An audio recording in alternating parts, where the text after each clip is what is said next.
Thank you, everybody. Good evening and welcome to this extraordinary council meeting, Wednesday the 15th of November 2023. We have some members of the public, so I will go through the evacuation procedure. We're not expecting a fire drill, but if the alarm does sound, please leave the building via the nearest fire exit or the entrance you came through, which are clearly signposted, and we gather across the road outside the Virgin Money Bank, or the former Virgin Money Bank across the street. If you need assistance, please make yourself known to one of the officers. Thank you. Are we being live streamed? No, okay, it's been recorded for future viewing on the council's YouTube channel. Could you ensure, please, that your phones are either switched off or turned on to silent? Thank you. Okay. Item 2, we have apologies. We have apologies from Councillor Evans, Councillor Cheklovic, Councillor Beetham, Councillor Kenner and Councillor Hartshorn. Do we have any other apologies? No? Okay, thank you very much indeed. Item 3, declarations of interest. Do we have any other declarations of interest that are not on the actual schedule? Okay. Yes, Ingham. Thank you, Councillor. Yeah, I've just recently started a new business. It's gardening and removal services. It's from the same address, Sedgie's same address, yes. Thank you very much, Councillor. Make a recording of that. Thank you very much indeed. No other declarations? Okay, continue. Thank you very much.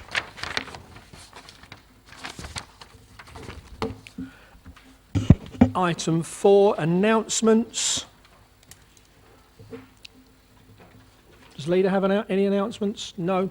Basically, I would like to say on behalf of myself, I would like to thank all those organisations responsible for organising the various remembrance services, the armistice that went off at the weekend. I would also like, obviously, the council officers who helped with that, any of the services, the fire, the police, etc. And also, obviously, the public themselves who came along in their hundreds on thousands, all events. Very pleased, very proud to be there on Saturday, particularly being obviously a Bedworth councillor, being there as in front of the march, which was really a proud moment for both myself and my wife. And I'm sure the previous mayors will say exactly the same thing. Sunday was equally as good. The parade itself in Nuneaton was well served with the people, and obviously thanks as well to all the various regiments, scouts, guides, etc., who came along. It's really something to be proud of at both towns over the weekend, and I thank everybody for that. Moving forward, item 5. As far as I'm aware, we have no public participation. Is that correct? Okay. Item number 6. The review of the polling districts and the polling places. There's an addendum on item 2 on page 2. I believe Councillor Croft, you're looking to move this motion. Thank you. Thank you very much, Mr. Mayor. I trust we can be very brief with the business this evening. As members will know, we have just gone through a process of reviewing our ward and electoral boundaries for the Borough Council in preparation for the election in May next year. And the logical next step to that, which we are required to do, is to review our polling districts and polling places. And tonight we're bringing to Council the schedule of polling districts and places that has come out of the consultations related to that with members and members of the public. This is unfortunately one of those occasions when we've had to bring the entire council together to approve what is essentially a technical and procedural motion, because the instrument's already been laid before Parliament.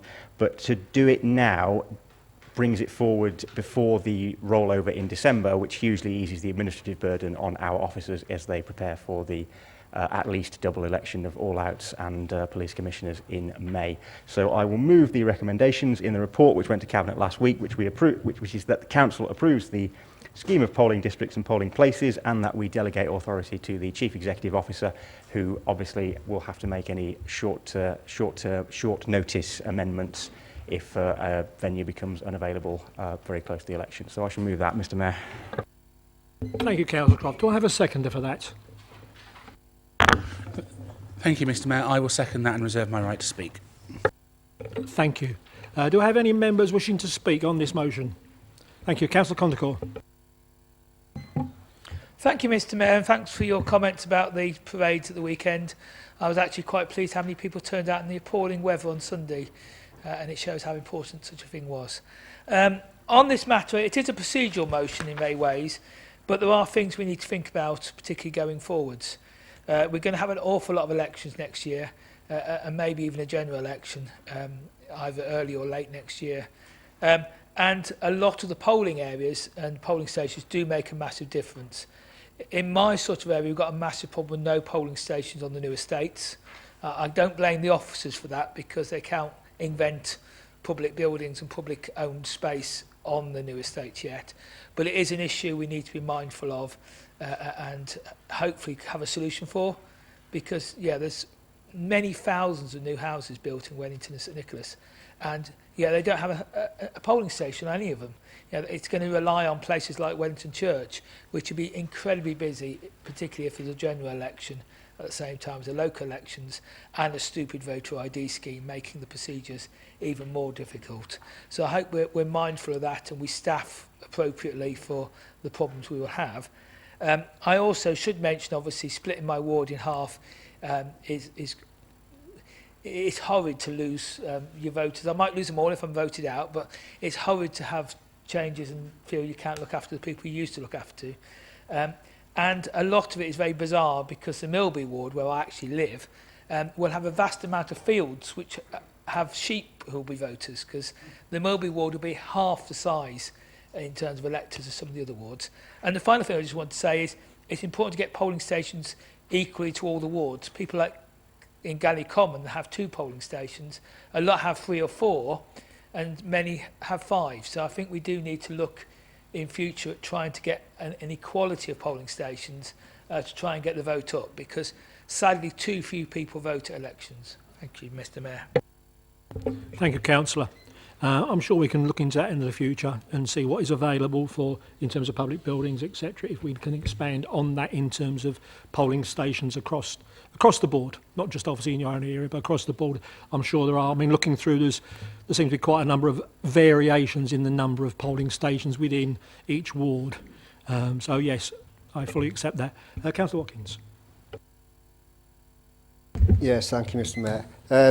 My thanks would like to go to the elections team. Actually, I've worked quite hard with the elections team on asking for further polling stations. It is for, it's in the elections team's remit really is to try and get more polling stations or to get more people to vote anyway. So I think we can look at this as a living document, get it through tonight, and then if any councillors are not happy with people turning up for votes in future, and then they need to work with the elections team. But more thanks go to the elections team for the work they've done with me.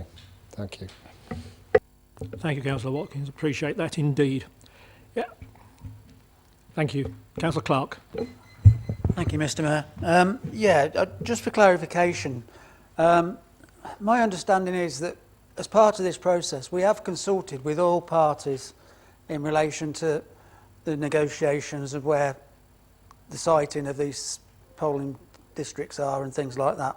So I'm a little bit perplexed as to why we're asking these questions now when they've already had input to the procedures, to be honest with you. But I mean, as has always been the case, if an area is recognised as being short of a polling station, the elections teams do their best with the returning officer to ensure that all people are truly represented.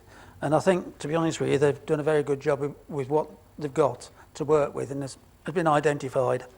It is public buildings, schools and what have you, that do facilitate these places, but on occasions we do have to put our own polling booths in as well. But I think good job been done, to be honest with you, and I thank the team for doing the work. Thank you. Indeed, thank you, Councillor Clark. Any other member wish to make a comment? No? Councillor Wilson. Thank you, Mr Mayor. I too would echo my thanks to the elections team. I know they have had a very difficult situation to work their way through.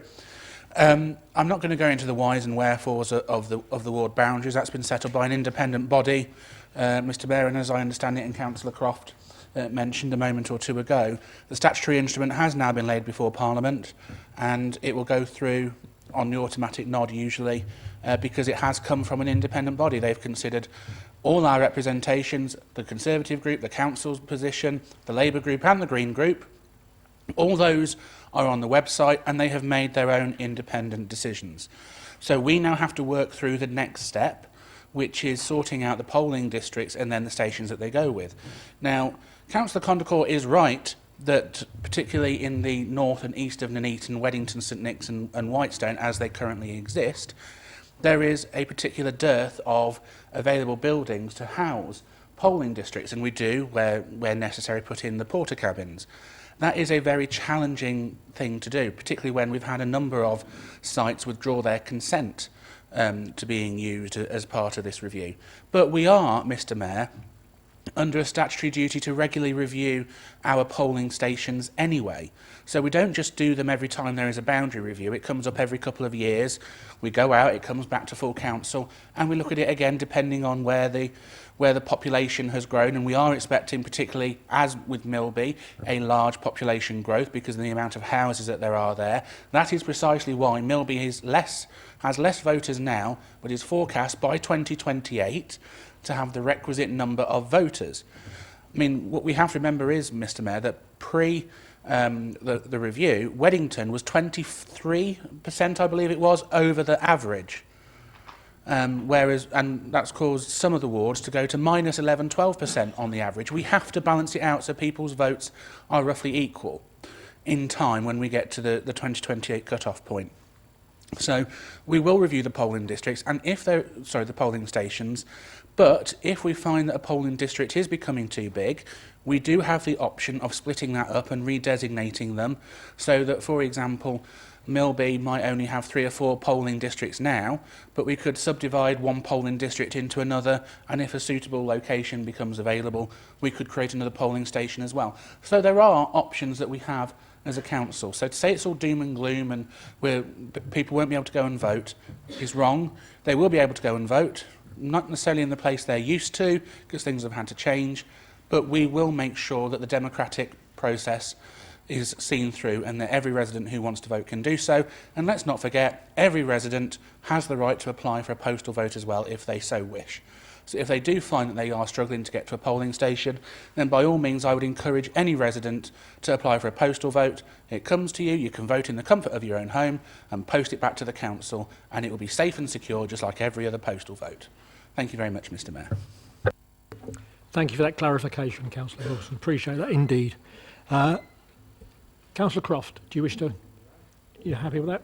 Okay. In which case we'll go forward to a vote. All in favour as the motion as is?